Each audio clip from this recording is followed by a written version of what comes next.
In today's video, I will show you how to create your very own jewelry tags using shrink plastic.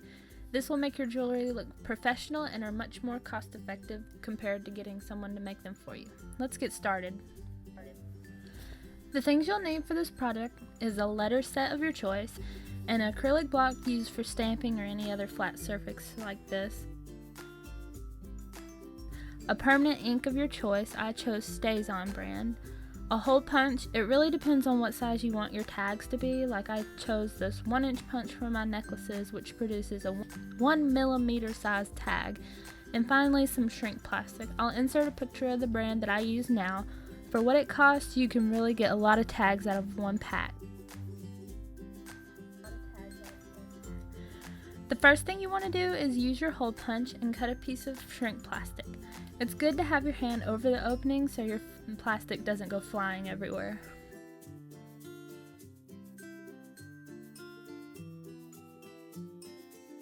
Then you want to take your ink pad and the letters that you chose and stamp them directly onto the plastic. Don't jiggle the stamp at all or you won't have a clean letter. Also, once you stamp the letter, it will look like you didn't get your stamp inked up enough. Just leave it alone. Once you heat the shrink plastic, the color will come more opaque.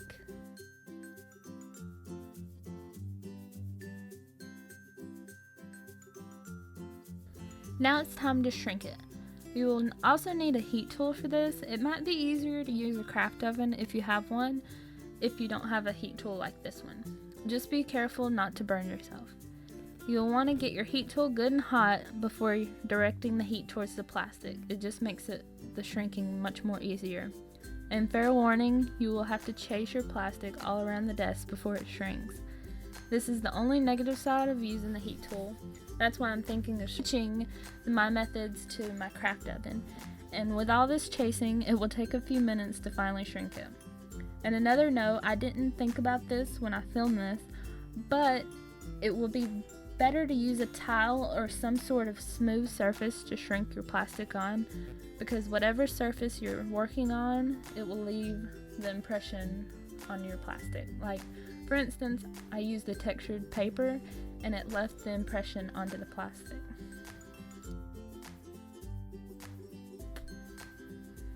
Then finally, once it's done, you can take your hand drill and drill a hole for your jump ring.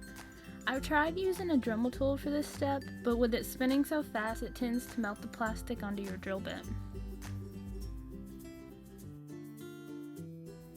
I hope you find this video helpful, and if you did, please give this video a thumbs up, and if you want to see more, please hit that subscribe button.